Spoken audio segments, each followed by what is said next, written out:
I'm Rod Duff, your host. And I'm producer Barbie. And together, we bring you our podcast, Insights and Straight Talk. And with that, producer Barbie and I are out. Hey, folks, how you doing? I don't have soda today, but just going water. I'm going healthy today. So I've been excited about this program for a while because, I've always mentored people and learned from those that have already succeeded and built a business. And I'm really, really excited about the discussion with Curtis McCoy. Very impressive gentleman. That's an understatement, but let's start with that. And he is a gentleman that really is moving along a path that I look to continue into, if that makes any sense. So I'm not going to spend a whole lot of introduction here because I can't wait to hear what he's saying. But basically, this is a branding expert, owned a very good size. I'm going to say it that way because you didn't want me to sound like you're overshadowing everybody, but a very nice phone company, and then started to bridge off of that. So I'm going to let him get into the details here in a second.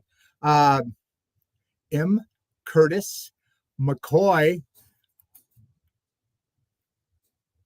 Oh man, Rod, my timing is off today. Hey, how you doing, my friend? I am in personal branding. I've been doing this for years, and I need to learn a trick from you. You made me sound like an absolute rock star, so hopefully I live up to your expectations here.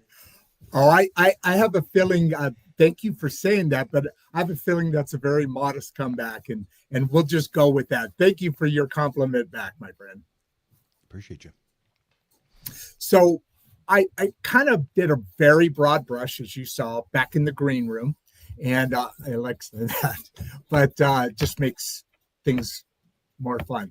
But we were talking back there, and you were talking about the things that the path, the journey that is brought you to today.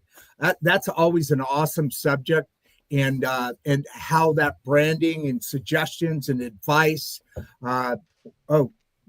This is an exciting topic. We got people on pretty quick today. So I look forward to the conversation, and let's go at it.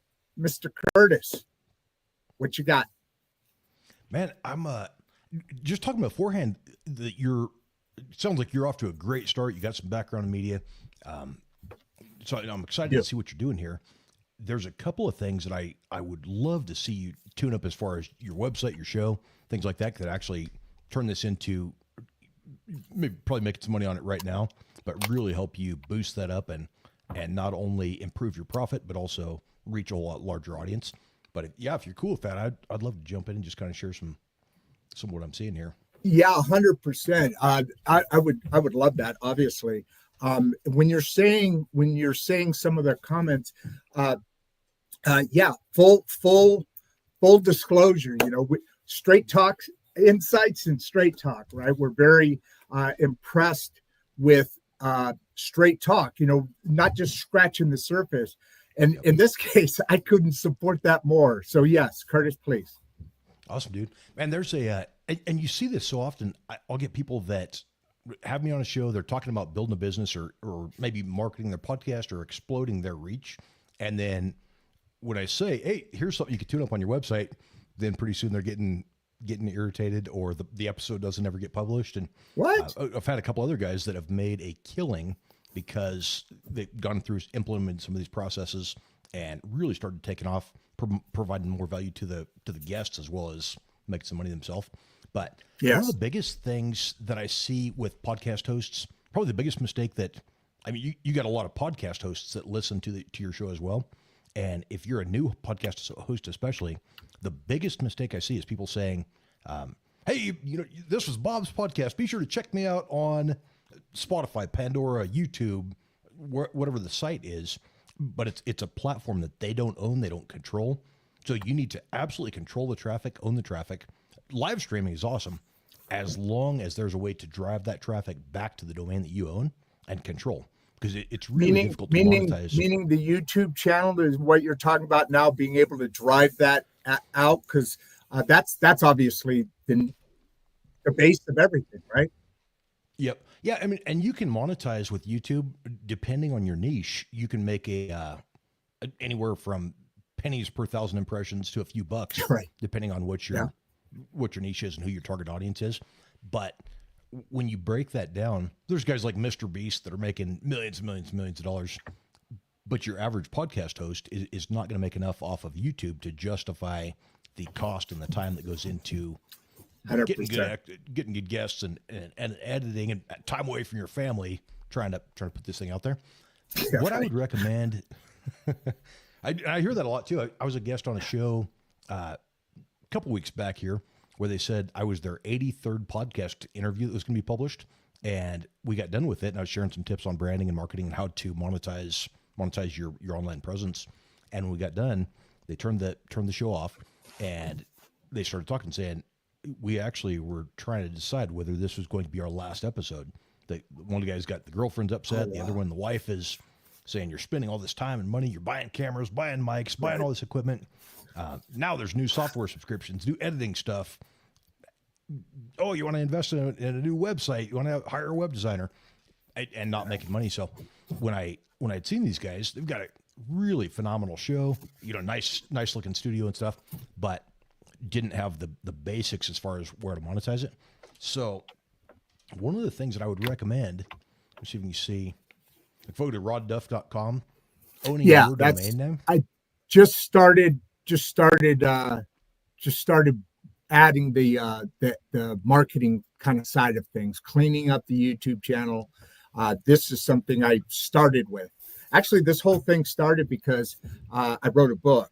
And this whole channel is based on that book, so to speak. It's what is concerning and what is able to bring the entire great middle class up, more voice, come together, that kind of thing. And that was the first thing I did when I finished my book. I haven't published it yet because I knew I had to have a platform, and so I started building this thinking, let's get a few things on there, and then I can look more impressive to the agents that I'm querying. Yeah. I haven't been able to stop doing this. I mean, I literally was working my business while I was writing the book, but this is a whole nother level. So I do want to get back to my book, but yeah, absolutely. I'm excited to hear more about that too. And that's another thing you hear a lot with authors, where they've put out a really great book with no call to action to drive somebody back. I put out my fourth book on Amazon, and had a highest day was 786 books downloaded in a day on Kindle. Wow. But the thing is, we had a massive, back when the telecom company was paying the ads, we had a $10,000 per month Amazon ads budget on paid ads, selling books that were $2.99 a piece, average of $1.06 profit from KDP. If I sold a book to 100% of the people that click the ad. Now, if your ad cost is $1.06, per person getting there, if you're not converting every single person that looks at the ad, you're losing money.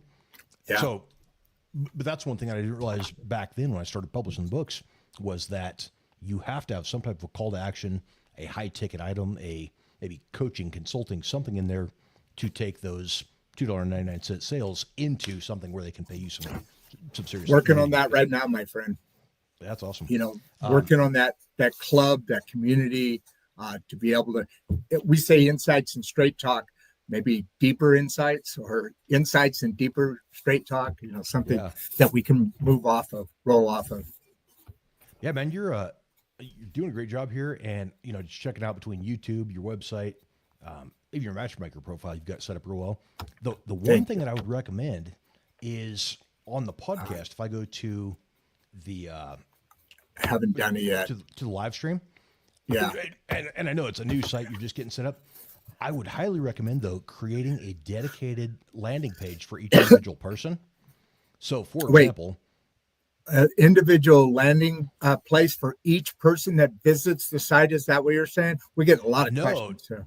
For each, like I see right now, Adam Wayne is on so motivating. How can new entrepreneurs Let's start building their brand, which is kind of where we're going right now. Yes, Good sir. question. So the most important thing you can possibly do is own the traffic. So you have got an awesome website there, rodduff.com. Perfect. First name, last name.com, TLD, top level domain. Now, let's say you got right now Sanat Van Breda on the show. So say she's a guest on your show. You interview her, put your video on YouTube, but now instead of sending people to YouTube, you take that YouTube URL, add that to the top of the page. So rodduff.com/Sanat Van Breda, add her YouTube URL at the top. So the video's in the site there. Make that autoplay. So now when somebody when that lands on that site, the video's auto-playing, you own the traffic. You're not sending that to YouTube, but they're still watching your YouTube video. So you're still getting the credit off of the views. You can still monetize it. You could take that transcription. So in YouTube, there's a button that says View Transcript. You pull that up, copy it, run that through ChatGPT or your favorite AI. Take the whole video transcript and say, for example, with me and you could say, hey, I just interviewed M. Curtis McCoy on my podcast. Format this video transcript into a search engine optimized article outline about M. Curtis McCoy and what he offers. So now it's going to write you an outline like a book. Then you say, from this article outline, write a search engine optimized 2,000 word SEO friendly article about M. Curtis McCoy, personal branding, and monetizing your podcast. So now it's going to take and write a good SEO friendly article. Take that, copy it and paste it in there below the YouTube video. Now, if somebody Googles my name, I speak at Caesar's Palace. I've consulted with the United States Federal Trade Commission, but here's where you can steal some of that search traffic that's searching for me. Yeah, all right, go ahead. Cool go ahead. Yeah. But now when somebody Googles M. Curtis McCoy, if you're one of the few shows that has created yoursite.com/guest name, now you've got their picture in the title. It's guest name. So maybe Sanat Van Breda. Sanat Van Breda speaks on whatever her expertise is there. Now you've got her name optimized in the title, a couple thousand word SEO friendly article linking back to her website. So it's great for your guest because they're getting SEO friendly domain authority passed from your site to their site. So now who are they going to feature? Most guests that understand anything about SEO, check this out. I was just on your blog, and now they're linking back to you. So it's just a massive thing to start boosting your SEO. But also the traffic that's coming in right now, search engines, the whole goal is to provide the best possible response to a question. So if somebody or to get to the top to be seen, right? But the search engines place the very top sites are the ones that are providing the best answer to the question people are searching for. So if somebody Googles M. Curtis McCoy, gotcha. Okay, they see me on 100 different blogs, different news articles, but now you're the one where they click on it, the video starts playing, and instead of bouncing off in 2 to 3 seconds because they didn't want to read this whole article, they click it, the article's playing. So now they're watching this, reading a whole other article. If they're on your site 30, 35 minutes instead of the 2 minutes or 2 seconds that they would have been on, now Google says, okay, your site is now the expert on M. Curtis McCoy. So now I'm benefiting from it. You're benefiting from it. And once you've done that with enough guests, now Google is saying, okay, this rodduff.com is the authority on all these different guests. Now you put your call to action at the bottom where it's your coaching, consulting, course, products, whatever you're selling, but you're selling something to monetize that. Maybe you're having people come on your show as a guest and doing paid interviews.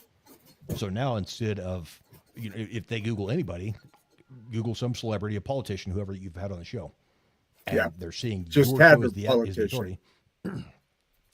So now I've watched this interview. I'm like, that is awesome. I'd love to be a guest on the show. And there's a call to action right there. Here's how you apply. There's whatever your fee is to get somebody on the show, and start pumping out some value for the guests, and also the free interviews. Even doing these for free. If you want to put out your next, do another 100 interviews, optimize the heck out of them, make it where you're getting massive traffic. if every interview is free, but you've got something to sell where you're solving a problem for somebody, you can monetize that real easy. Oh yeah. I mean, I totally get what you're saying. And that's a higher, no, that's a much deeper level, path, a much deeper level, strategy, that I've never heard before. And that's awesome. I mean, I have automation now. I have Chat GPT, and I use, well, anyway, I have some automation now. I speak into here. It takes that, changes the words differently, slightly for LinkedIn, YouTube, for the different situations, and it creates an image based on the word. I'm sure you know what I'm talking about. I blast those things out pretty regularly, so that's been a real big help. And how do you stay consistent across so many platforms? I think you just said it. You drive them across. You own the traffic, and I got to study what you're talking about there a little bit more, because I know the word embedded, and that's essentially what you're doing there, but it sounds bigger. So yeah. Do you have a way to show my screen full screen? I can click through and show you some stuff. Oh, real quick, absolutely, 100%. Thank you.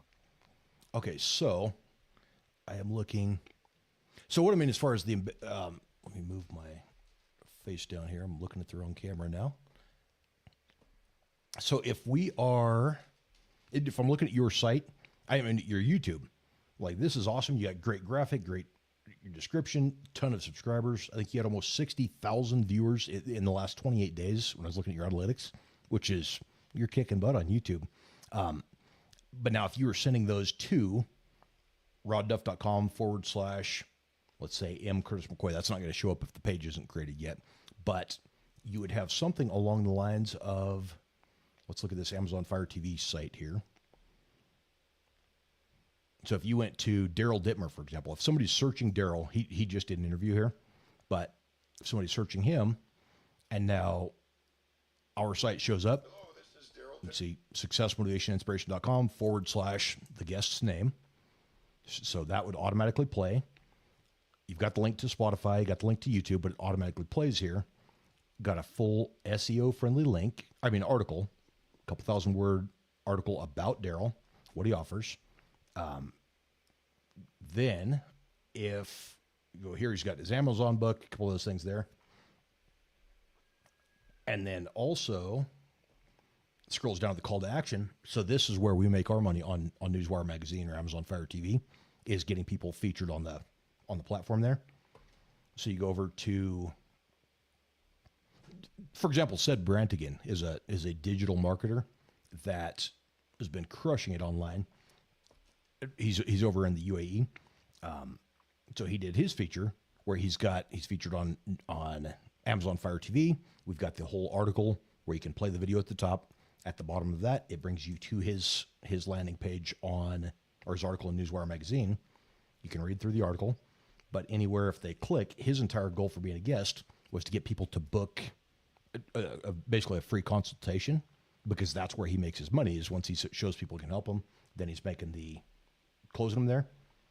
So you click his link, he's got his free consultation, which now you sign up, and that's how he can close you and land new clients from that interview. But you can do the same thing there as far as having, like on newswire.com, it's news-wire.com / guest name. So your site would be rodduff.com / guest name, and you just have that same kind of a thing where each guest has their own individual landing page. Real quick on this right here. So you have rodduff.com / and you design each page. So each name has a page, like each guest. Is that what you're saying? Yes. Yeah. Okay. So that's okay. Oh, wow. And now that's a paid service that we'll put everybody on Amazon Fire TV, but then if they want to be featured on Newswire Magazine, like if you see right here, we're running people. Here, let me duck back out again. Okay. All right, because you can't hear me when I'm in the green room, right? Backstage. Like I made several comments. I think I stay cut. No, I don't think I heard it. Yeah. Well, it makes sense. So go ahead. It keeps me quiet anyway. Okay, so like this, people get featured on Amazon Fire TV, and on the Success Motivation Inspiration site that has their. This is like what I would recommend for the podcast. Just a free thing. You interview people. We're doing these basically as a podcast, but they're syndicated to Amazon TV. So now each person on the show they're interviewed. They end up on TV. It's basically like a free podcast interview. They get to after the interview, we're taking that, we load them up to YouTube, whatever, create a landing page. So Paul Malott, for example, we've got successmotivationinspiration.com, where that would be yoursite.com instead. You'd have that site with /guest name.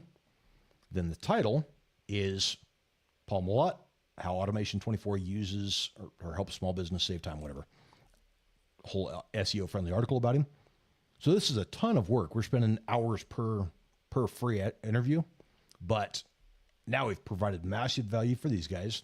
Now, if he looks at it and says, heck yeah, I'd like to be featured on, look at all the traffic I got for free off of this, basically with a podcast interview.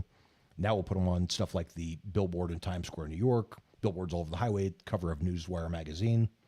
But that's how you can really take that free interview and turn that into a paid service that really generates some revenue for you.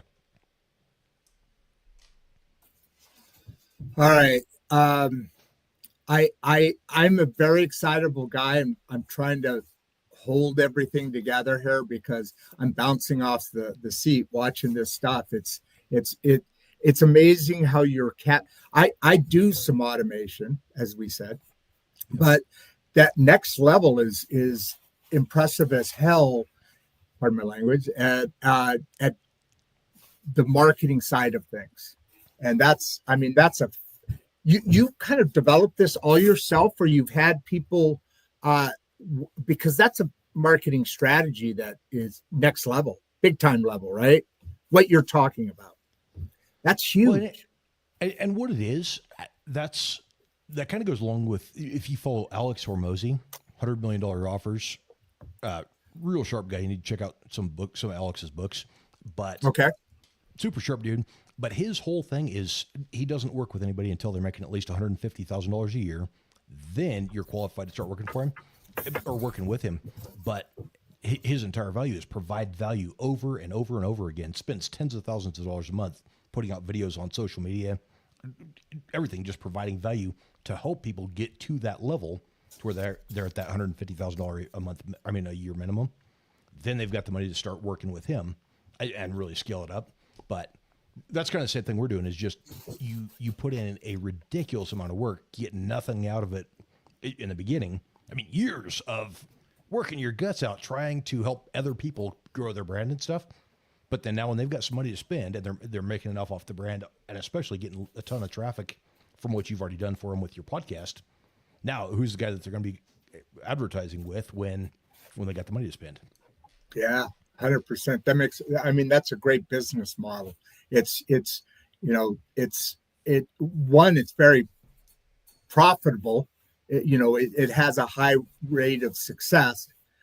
Two, you're kind of paying it forward. You're coming at it from an approach of, like you said, invest money or invest time into making people better, doing good, and it's still something that you both mutually benefit from, and that's crazy. That's awesome.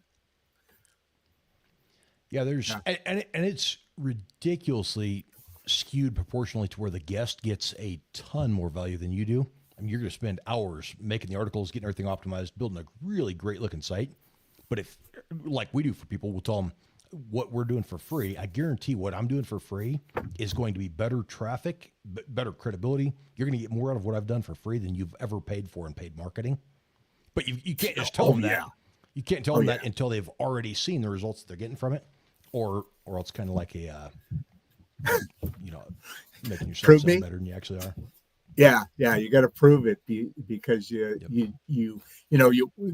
the saying back in the 80s, I don't know if it's still around, but fake it till you make it. You know, that's a try to, like in podcasting, you try to be bigger than you are and show better than you can. Rented Lambos. Rented Lambos. You can hear me fine, right, Adam? Yes, sir. Okay. And I hear you fine. Please raise your voice a little. That might be me. I talk a little quiet. Yeah, I talk. Oh, maybe it's because they're hearing me more than you. They're like, all right, Ryan, slow down. I want to hear Adam, what how's that? Curtis. I just turned up the mixer a little bit here.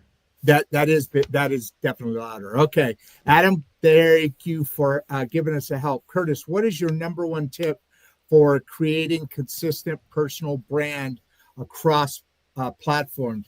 That's everything. The brand, right? The visuals, the thing that you keep pushing out. That's the important part, right?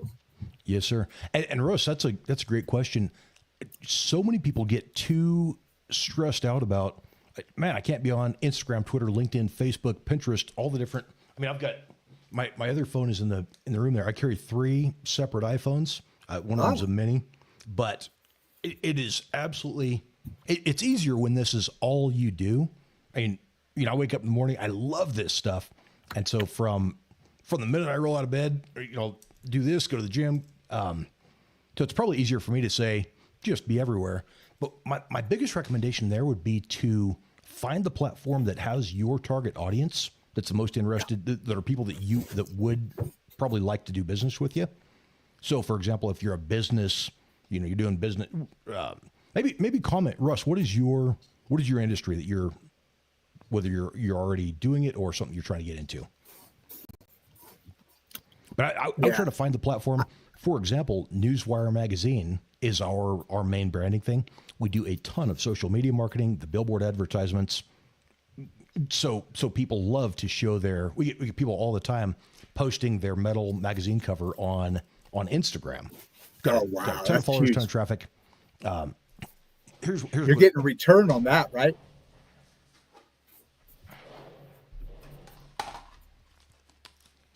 Send out these metal covers and gallery print when somebody's featured. But that's something where they'll get these, and then now they're posting their Instagram picture. Mersada Mimic, we actually just made her our new icon for the magazine because she is posting the heck out of it, sharing it with thousands of people. So I like Instagram because it's easy to share real quick, short tips and stuff. We do YouTube Shorts now. We've been getting some good traffic off of that. But yeah, those help. I'll post on Twitter. I post on all the platforms because I just used an app to basically download, repost the same stuff. But I may get a few thousand views on a YouTube reel, you know, their YouTube short, and a couple hundred on Instagram. But I still generate a whole lot more actual clients off of Instagram because it's people that are looking at trying to be featured, trying to get their brand out there. But I would say find the platform that you like the best, that your target audience is using, and then get on there and really hit it. Let me ask you this. So Pinterest, you said that one really is, I don't think it's my alley, but what I see the most success on is my X, my LinkedIn, and my what you're talking about now. I posted them all, and I'm gaining. The good thing about doing that is you gain across all the way. If you automate it, you can, like you said, you cannot eat up your entire life. I mean, you can possibly eat up your entire life, but automating some of this stuff and getting professional help and support is always critical. Well, there's actually an app, an iOS app that's using my likeness video of me in the studio here using AI that generates stuff, and they sent me a free lifetime subscription, but I would not recommend it because I mean, it's cool. You could get on, type in my name, use this app, and have me say anything you want me to say, and post that to your social media. So I'm not using it, but it was kind of a cool thing. I tested out for a little while, and I can schedule this to have OpenAI write a description, feed it to this app, and have it automatically posted 2 or 3 times a day. But there was a lot of it where I'd post, I'd looking at my Instagram feed or my LinkedIn, Twitter, whatever feed, and like, this is not from my point of view. I'm a Christian. I love Jesus. And there's some of these things that a couple of them were talking about the power of the universe inside of you. And like, this is not something I would have said. So I shut that down. But I think with what's that? Papa Lynn's saying, how do you recommend balancing authenticity with strategic branding? You were talking about the Navy SEALs thing. I was at an event. I was at a men's retreat with Jeff Wobig, Navy SEAL Teams 5, SEAL Team 7, Operation Rhino Wars. Bad dude. But there was a couple of guys, me and Jeff were sitting there talking to other guys asking us questions. And they said the same thing, asking me, what do you think about balancing personal branding with authenticity? And so I gave my part there. And Jeff said... Jeff, did I miss Jeff? I don't know what that sound is. Jeff I know. said, I just heard it. I'm sorry. Where's Jeff there? I don't see Jeff.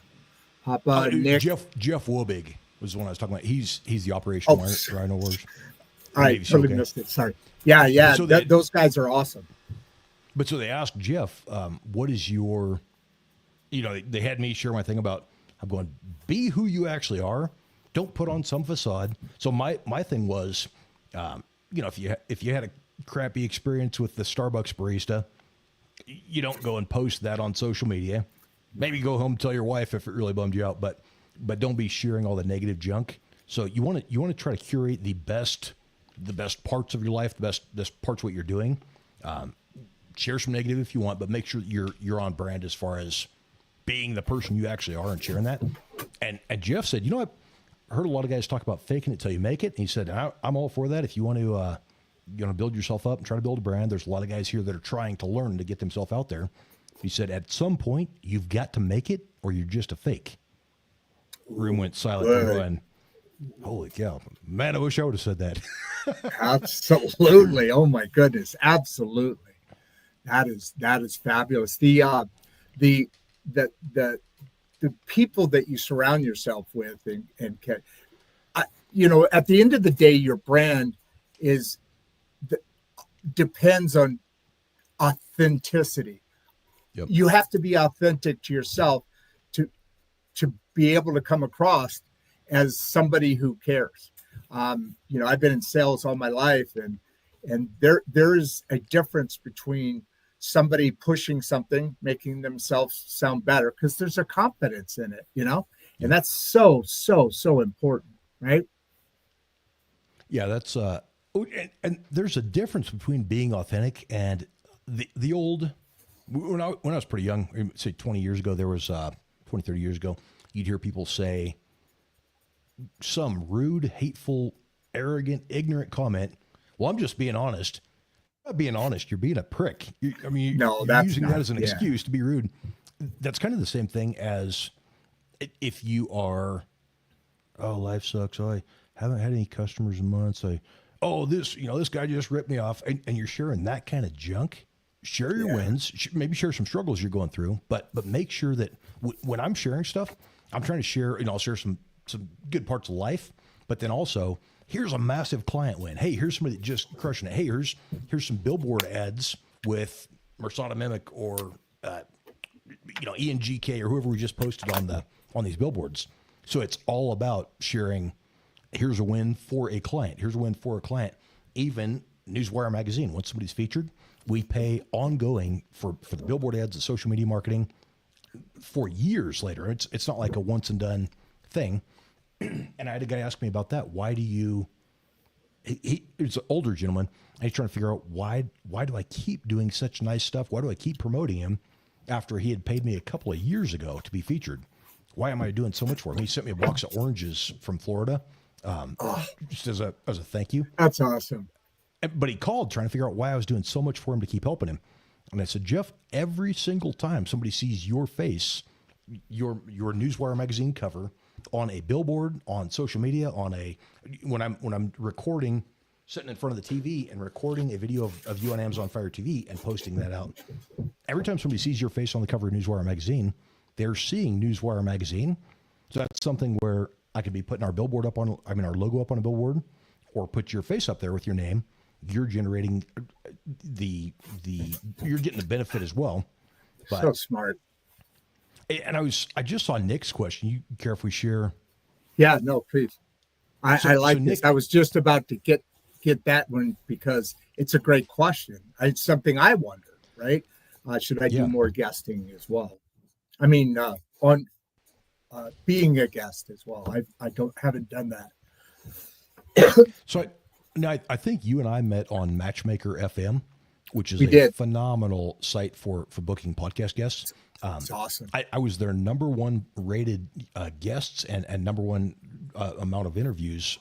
Did 183 interviews in 90 days as a guest, as an experiment. 183 interviews in 90 days. And again, that's easy to do if this is all you do. But right. Well, it's still not easy, but yeah, I get it. That's a lot of interviews. It is. Now, out of that, I had 4 shows, 183 guests. Now you imagine how many I actually booked that no-showed, that rescheduled, that didn't actually post the interview. 183 interviews. 4 of them actually created an SEO-friendly landing page, thatshow.com/M. Curtis McCoy, with the video, the article about it. So 179 of these podcasts got 0 out of it. I was on a YouTube Live or a Facebook Live or whatever the thing was. Maybe I'm on a Spotify or Pandora episode that nobody's ever going to watch, but they're getting nothing out of it. They can't benefit from it. They can't monetize it, and search engines aren't showing that podcast except for here's the thumbnail of the episode that maybe if you listen through far enough, you might get some value. So as far as being a guest on traditional podcasts, I would say for most of the time, it's a waste of time. Unless you just, like me, I love talking to people, love connecting, love helping people. But if you're trying to do this for business, you need to get a hold of shows that are actually creating that SEO-friendly landing page. Because talking about media, traditional media versus podcasts, when a podcast will take the time to turn that episode into an article that links back to your website, now you've got the combination that cannot be beat. Traditional media would get smoked by, like how we do with Newswire magazine and Amazon Fire TV. Somebody's a guest on our TV show. We interview them, got a whole long article written, call to action, linking to their Newswire magazine article. Newswire magazine, a completely separate article about them, about their expertise, the tips, with a call to action at the bottom. And then that value stack. Now we've got other sites. Part of the SEO is we'll have other articles written about those 2 articles being featured. Now we've got all these we may have 40 other articles linking into those 2, powering those up as far as an SEO boost, which now, so you're a guest one time. Most people, you don't even have to know about the SEO to go, once you're a guest, to see, holy cow, I've got 100,000 readers a month on this article. How the heck did this happen? And it's because it's that massive value stack where everything is feeding in. So most podcasts, I would say, no, it's just a fun conversation. You get the few that actually do the work to create the page. That's where the podcast host is making a bunch of money, making a bunch of traffic off of it, but it also benefits you as a guest. Yeah, 100%. It grows both, at the same time, because there's crossover on all that, I wish I was quick on that, because I just turned. I'm not that sophisticated yet on a cough cutout, which is just observation here. So this is a question that you touched on that. So this, Jack, you're really paying attention, because you had made a comment earlier about that AI image of you, and you decided to go, another direction, and you mentioned you're a Christian, and they were going other directions, and that was a quick conversation. So obviously, he's very interested in how faith affects your decisions. That's and I actually had I try not to get myself canceled here, but I created an AI Bible study app that not an app, but just an Instagram chat. So if you go to, let me look here real quick. If you go to Instagram, check out M. Curtis McCoy. There's actually a Bible study chat on there where you can connect and have a conversation with the AI. But you would not believe how many people were irritated with that, saying that's, you're trying to be God, or you're trying to. So the thing is trained on the 12 most popular versions of the Bible, the most popular translations of the Bible. So King James, the NLT, the different versions of the Bible, and it's trained where artificial intelligence right now does not exist. It's not intelligent. All it is, you're accessing the sum of all publicly available human knowledge. And so with an AI, if you're asking an AI that was created by an atheist or somebody who is an anti-theist, somebody that hates God, and their entire thing, they're feeding it every book on Darwinism and everything you can about maybe Satanism, and you start asking it questions on is God real, whatever. It's just accessing all of the knowledge that's been fed to provide the best answers. So you're going to get some terrible stuff out of something like that, but it's based on who created it. And again, not that this has anything to do with me. I just had it study the 12 most popular versions of, or the most popular translations of the Bible, and you can ask it a question on, hey, for example, I've got a 7-year-old that's still kid going. That's on your website, still going. You can run off that. That's on Instagram. It's not something I monetize. Sorry, not website. Your handle. Yeah. Sorry. Go ahead. But the entire goal for that was just to get people to. I had a young girl overseas had messaged the other day on Facebook, said she had found the app, and because of the conversations and the questions that it answered in a biblical manner, she was getting her first Bible, and she was going to start reading. Her goal is to start reading the Bible because the app is programmed to the AI chatbot is programmed to answer with biblical background, some verses, and it'll do daily conversations. So if you say, hey, I've got a 7-year-old boy, we're really having a hard time with maybe he's being bullied or depression or whatever the thing is. So you start asking it questions. It's researching 12 different versions or 12 different translations of the Bible and giving you positive insight based on the Bible, and also everything that I've ever written or published online. So it's trying to kind of talk in my tone of voice as a as a Bible. And so I'm not both. Yeah. So I'm not. I mean, I've read the Bible cover to cover and stuff. I'm not a biblical expert, but it's trained on the Bible. So, and the whole goal of it is to get you off of the app and get you to start getting in the Word.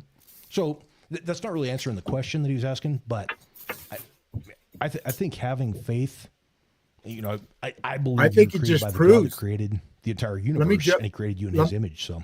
Yeah, sorry. Let me jump in on what you just said, because it's amazingly important, to be able, because let's face it, AI is changing the world.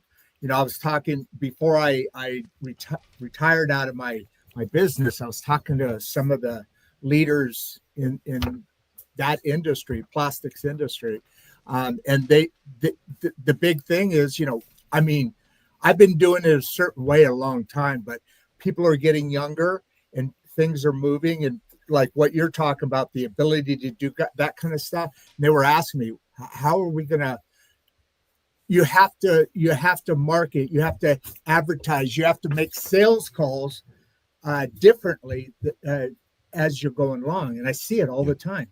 It's I don't go to a phone booth anymore and make cold calls.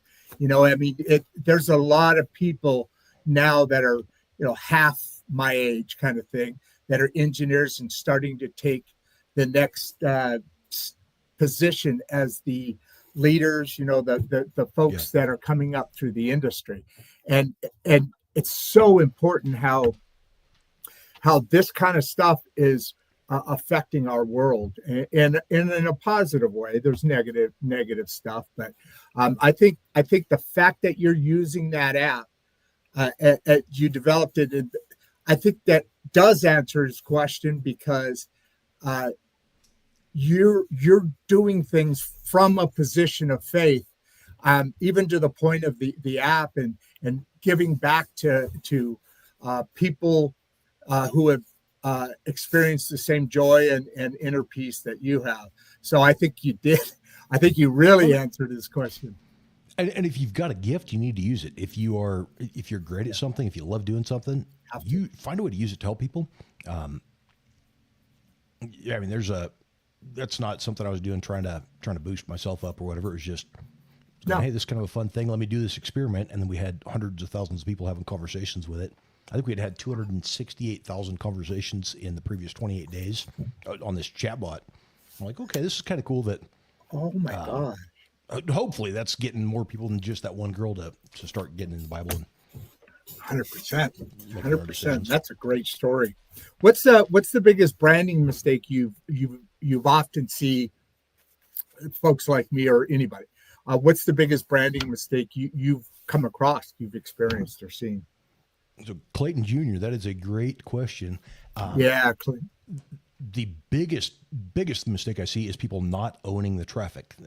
I talk about that. Yeah, that's fascinating all the time. But for example, you'll hear, you heard me speak at Caesar's Palace or different radio, TV, whatever shows. Anywhere I go, I have them introduce me as M. Curtis McCoy.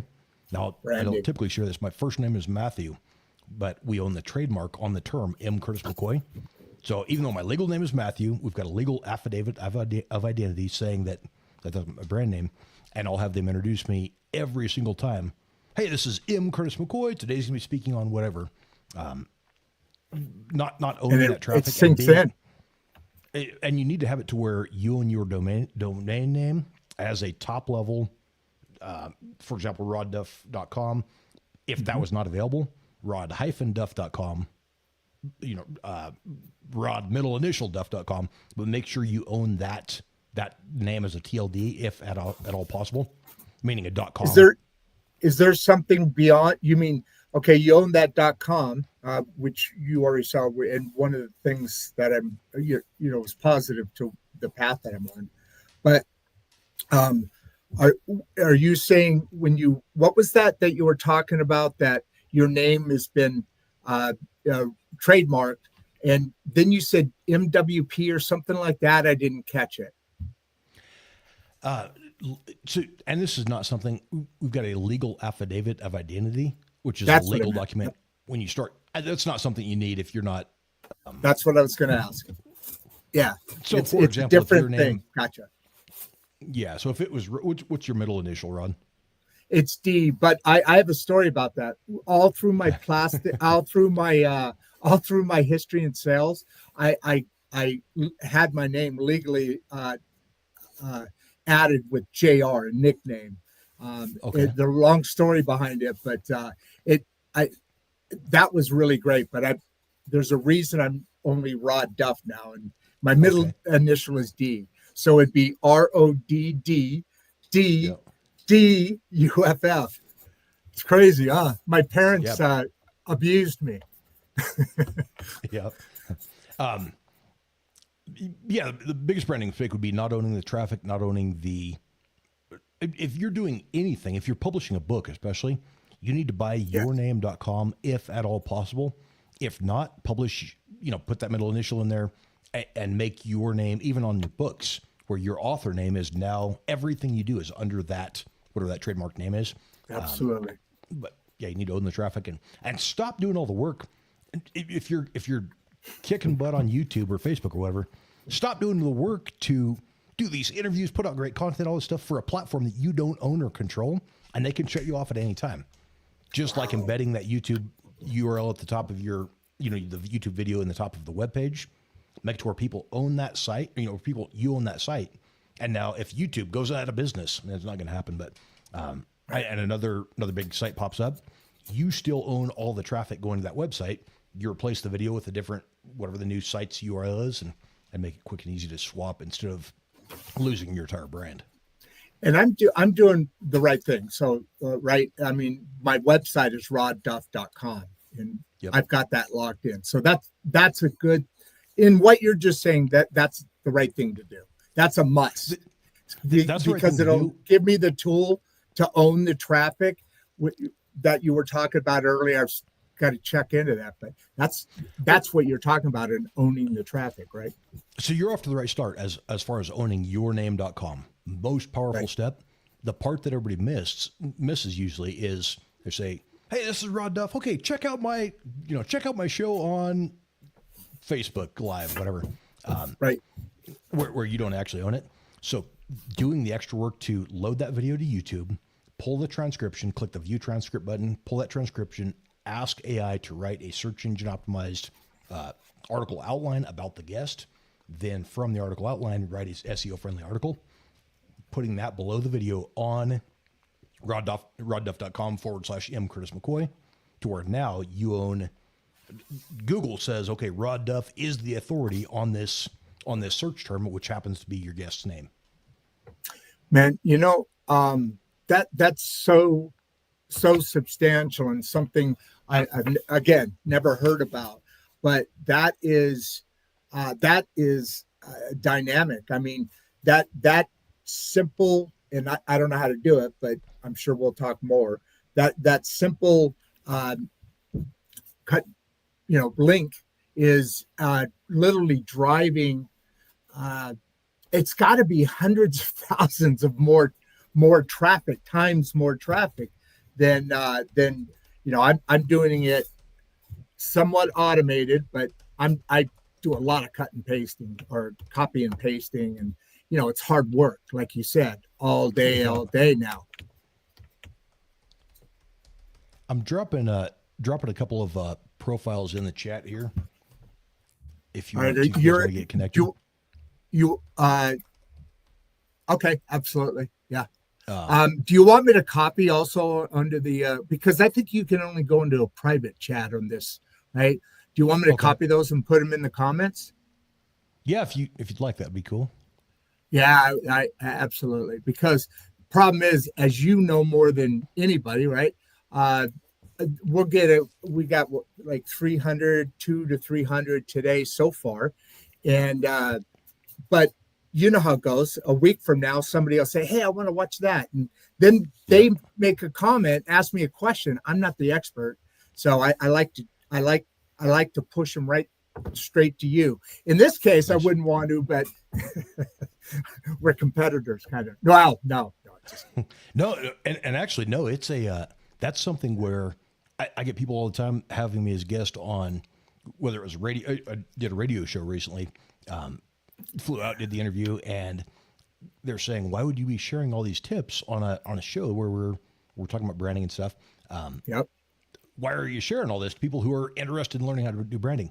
And my thought on that is, if either one of us are doing such a terrible job at our business of branding people, that you're going to steal my clients or I'm going to steal your clients, one of us needs to be done with. There's 100%. I think the more value, like that Alex Hormozy thing, provide value, the right people will work with you automatically. Yeah, I mean, and that's everywhere. I mean, because it makes me remember, as I got more mature, I'm going to use a nice word, as I got more experienced, and I spent 40 years in sales in that business. I started in 1989. And so in the beginning, I was asking people, mentors, to, I was being fed, and being eager to be fed was all something that they respect and look at and say, okay, this is what you got to do. And if you do it, you keep that rolling along. Now I notice for the last 10 plus, maybe 15 years, people are asking me, and I could charge something, or I could say, "Hey, this is what you got to do," or call this guy, this person. I'm okay there, but this person dialed in right to you. Yep. One, they trust my opinion, and two, you remember when it's paid forward to you, 100%. Yep. Yeah. Well, I had a guy. If you're a reader, you probably know Bob Berg. He wrote the Go Giver series with Sharon Lecter. He's also a big dog author. Yep. And so Bob Berg, originally, I reached out. I had the goofiest. You might know I survived brain cancer, literally lost the ability Yes. to communicate. Yeah. I was in a coma twice, and so I came out. I started a podcast trying to figure out how to communicate again without stumbling over my words so bad, and still got some memory issues. But I sent an email saying, "Hey, I've just read Bob Berg's book a couple of times here. I would love to have him as a guest on my podcast." And I probably had 3 listeners at the time, like ever. But I know the feeling. his assistant reached back out. She said, "Hey, I just checked out your show. It looks like you've got a great website built out. You've got, I was doing everything that I tell you to do right now as far as the setting up the platform." And she said, "We looked at your analytics, and right now we're showing less than 10 viewers, but I see you're on the right path, and you're doing the work that the vast majority of podcast hosts will never do. So yeah, let me talk to Bob. I think this would be a great show." And so he was like maybe my 3rd or 4th guest ever, but he was talking about the same kind of thing, just providing value, whether or not you get anything out of it, helping people over and over and over again. And this is 2017. It's 8 years later, and I'm still talking about Bob Berg and, hey, you need to grab a copy of The Go Giver, and that took him 30 minutes of conversation with a guy that was having a hard time speaking, but I've been a kind of a lifelong promoter for him and Sharon as well. Wow, that's a phenomenal story. And I swear to God, I'm not competing stories here, but it's funny how similar some of the things that happened in our lives pushed us to a direction, pushed us in a direction. Yeah. A couple of years ago, I had a motorcycle accident, broke every bone on this side of my body, and then had a stroke, and so that kind of got me having to do something else and do a lot of thinking, and that's where I started saying, "Hey, I need to talk about this stuff to people." Yeah. It's critical, and it's funny how it drives you, right? Yep. Yeah. Got a great question there from Don as well. Don, right? I'm trying to see this little monitor. We're running 8 monitors in here. The one I'm looking at right here on the comments is. Oh, it is. Oh, real tiny. You should be. Can you see your own picture? Because I move them over here. Or is it still just really small? I can. I'm looking at a small monitor. This little monitor up in front of the camera here. There's this one. Oh, I know what you're talking about. Okay. So how can small business owners use cross promotion effectively? And you were just talking about this, and that's the whole key. Effectively without a big budget. I like that question. A huge thing. Yeah. I really like that question. That's an exciting one for me because, for example, you're talking about you may start going on some podcasts as a guest. One thing you could do is reach out to the podcast host, say, "Hey, do you plan on creating a landing page about me on your site, a permanent landing page?" If they do, that's a great show to be on. But now, for example, you could take that, write a featured article on your website about, let's say you're featured in Newswire magazine. So we do the whole SEO friendly article about you, have your magazine cover created, put you on billboards. But now to really maximize that without the budget of doing any other advertising, you could write an article saying, "Hey, check this out. I was just featured on the cover of Newswire magazine. Here's what we talked about." You're not copying and pasting the article, but you're saying, "These are some of the tips that I shared. Go check out this article." So now on your website, you've created an SEO friendly article about what you talked about, again, cementing you as the authority to search engines, linking back to the platform that just interviewed you, whether that's a magazine, a blog, a podcast that actually created a page for you. So you're driving traffic to them, they're driving traffic back to you, and the combination, kind of like the rising tide lifts all ships. Well, that's a multiplier. It's a multiplier, right? Compounding multiplication. Yeah. Wow. That is. I mean, now you start seeing how some people have these numbers, and then most people have these numbers, and it varies, but you have to be smart about this business. It is a business. If you're doing it for a bit, if you're just having a good time, then good for you. I hope that didn't sound rude. What? Yeah, no, that's perfect. And I was going to say, if you're watching this right now, get on your favorite social media platform. If that's Instagram, LinkedIn, Twitter, whatever, search Curtis McCoy, or just Google me. Get connected on one of those platforms. Send me a message. I am happy to answer any of these questions. Just be really connect, and you'll see some good tips that I post daily. Perfect, because I have your information, and I'm going to do that for sure, obviously. But I did post that information over. It gives your Facebook, your Instagram, and your YouTube. But you want people to post to the Instagram. That's where you're driving, right? Wherever it's, I'm just saying, get connected. This is, I love doing this. So Yeah. if we never do any business together, I am happy to help you. Just give you some tips, and I post daily different clips and YouTube reels and stuff, YouTube shorts with just, they may be a 6-second tip, but it's things that you can actually apply within just a few seconds to boost your brand. That's huge, man. That is awesome. A couple more questions here if you got a little bit more time.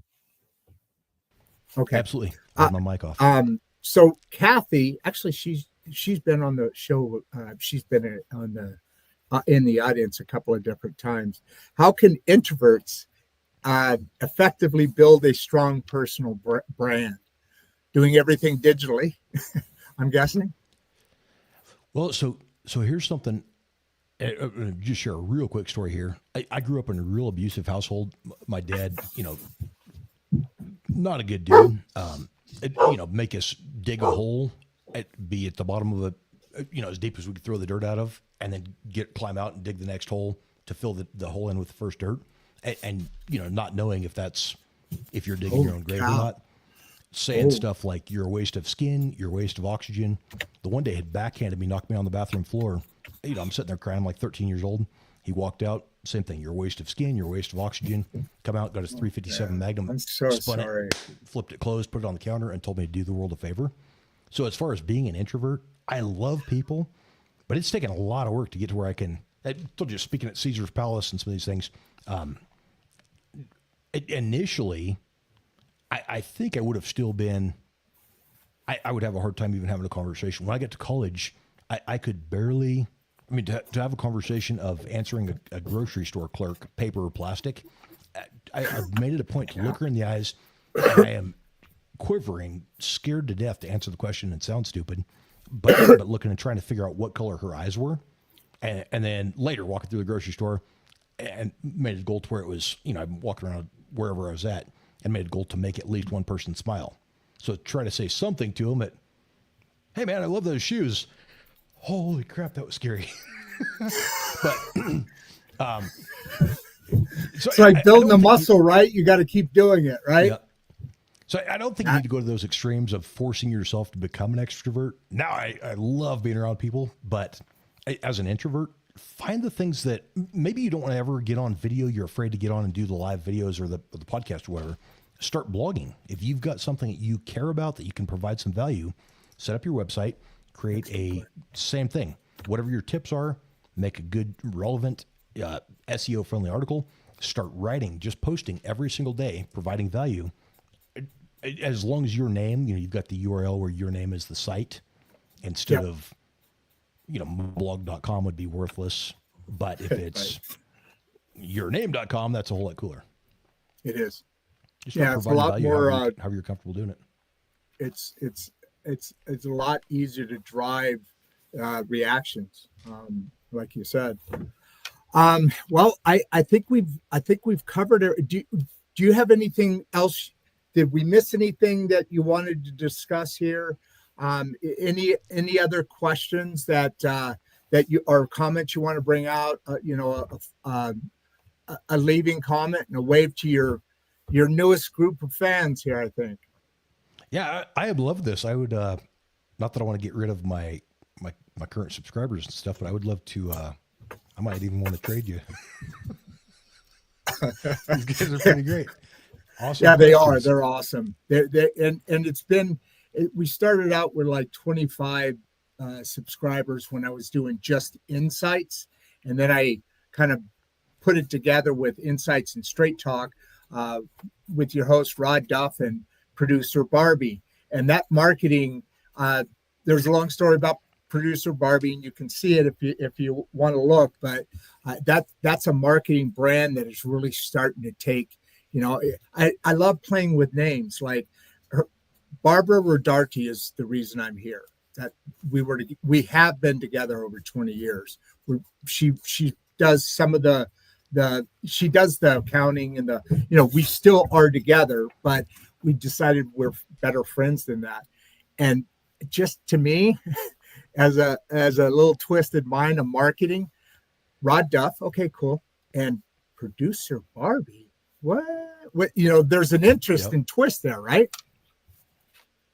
Yeah, I think that's cool. I mean, you're crushing it on YouTube. I'm excited to see this keep blowing up for you. I appreciate that. I hope you and I stay in contact and stay in the green room a little bit. We'll chat a little offline if you've got some time. Otherwise, we could follow up later. But sounds good, man. This is awesome. How do you want to close out, brother? I mean, this was every show I get excited about. Producer Barbie always says that. You said that about the last show, and I'm just very into this, and it's very exciting. As you can tell, I'm not an introvert.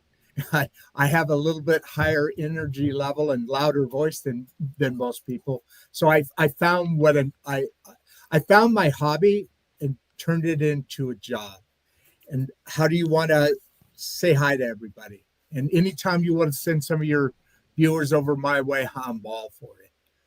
Absolutely. Yeah, I'm gonna have to take some classes from you on how to do YouTube, because this is you've got your engagement maxed out on YouTube. Looking here, 221 people watching the show right now, 7,012 subscribers, and I went whoa.